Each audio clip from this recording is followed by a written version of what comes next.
दुर्गे स्मृता हरसि भीतिमशेषजन्तोः स्वस्थै स्मृता मतिमतीव शुभां ददासि दारिद्र्यदुःखभयहारिणिका त्वदन्या सर्वोपकारकरणाय सदार्द्रचित्ता देव्याः ते तत्र महासुरेन्द्रे सेन्द्रासुरावन्निपुरोगमास्ताम् कात्यायनीं तुष्टुरिष्टलाभाद्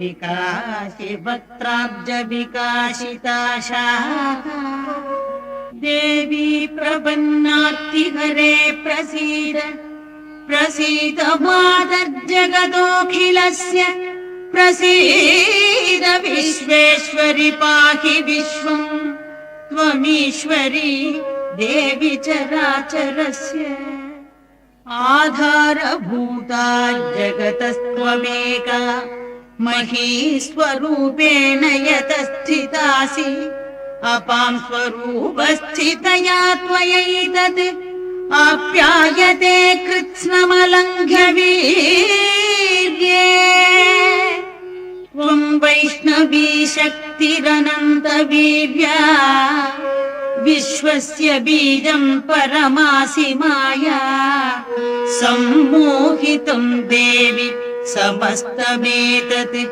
त्वं वै प्रसन्ना भुवि मुक्तिहेतुः विद्या समस्तास्तव देवि भेदाः स्त्रियः समस्ताः सकला जगत्सु त्वयैकया पूरितमम्बयैतत् कादे स्तुतिस्तव्यपरा परोक्तिः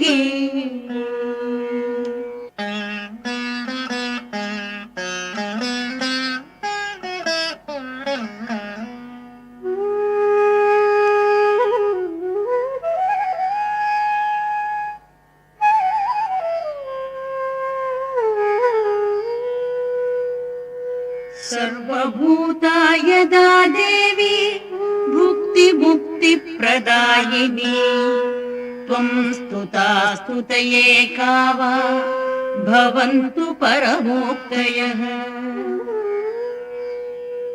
सर्वस्य बुद्धिरूपेण जनस्य हृदि संस्थिते स्वर्गापवर्गदे देवी नारायणि नमोस्तुते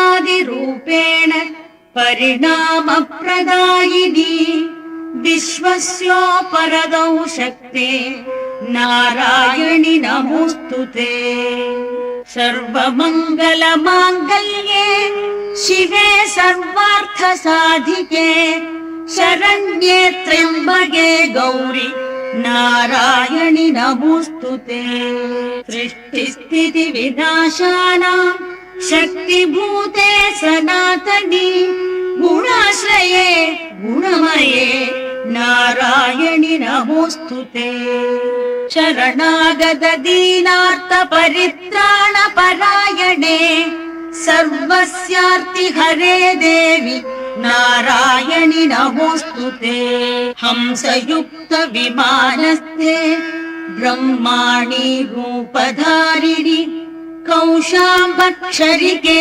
देवी नारायणि नमोस्तुते त्रिशूलचन्द्राहिधरे महावृषभवाहिनि माहेश्वरी स्वरूपेण नारायणि नमोस्तुते मयूरकुक्कुटवृते महाशक्तिधरे नघे कौमारी रूपसंस्थाने नारायणि नमोस्तुते शङ्खचक्रगदाशार्ङ्ग गृहीत परमायुधे प्रसीद वैष्णवी रूपे नारायणि नमोस्तुते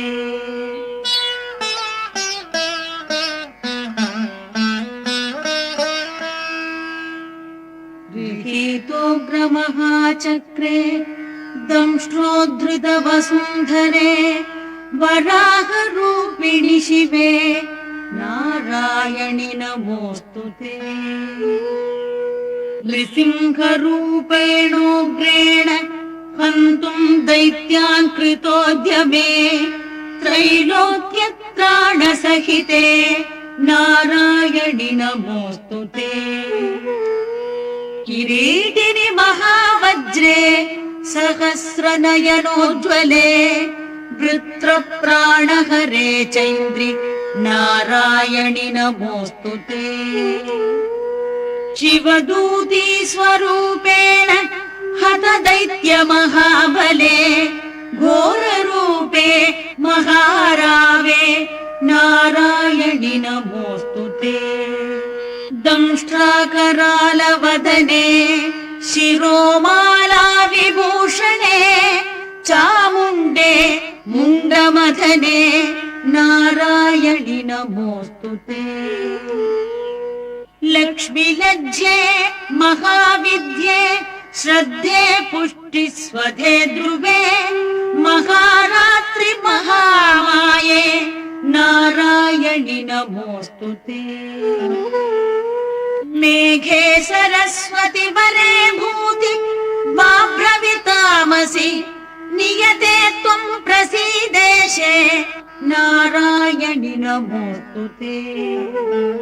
सर्वस्वरूपे सर्वेशे सर्वशक्ति समन्विते भयेभ्यस्त्राहि नो देवि दुर्गे देवि नमोऽस्तु ते।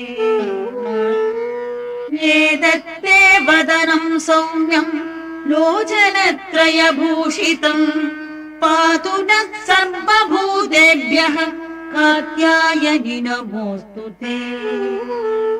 ज्वालाकरालवत्युग्रम् अशेषासुरसूदनम् त्रिशूलम् पातु नो भीतेः भद्रकाली नमोऽस्तु ते। हिनस्ति दैत्य तेजांसि स्वनेनापूर्यया जगत् सा घण्टा पातु नो देवि पापेभ्यो नः सुतानिव। असुरासृग्वसापङ्क चर्चितस्ते करोज्ज्वलः शुभाय खड्गो भवतु चण्डिके त्वां नता वयम्।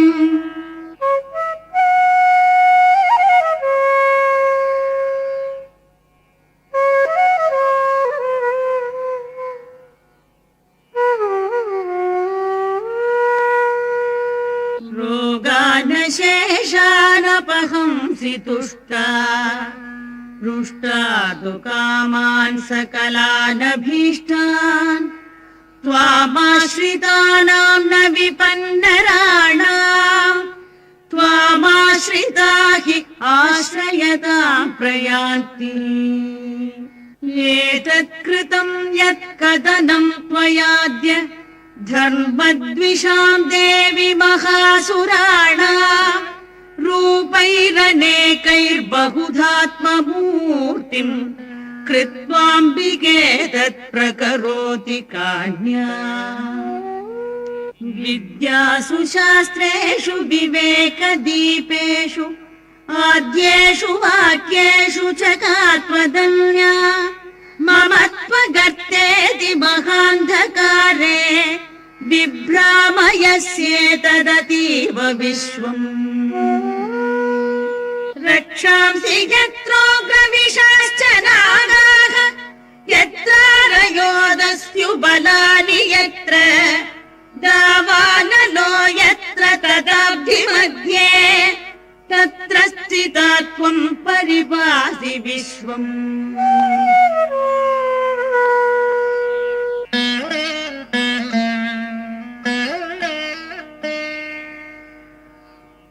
विश्वेश्वरि त्वं परिपासि विश्वम् विश्वात्मिका धारयसीह विश्वम्।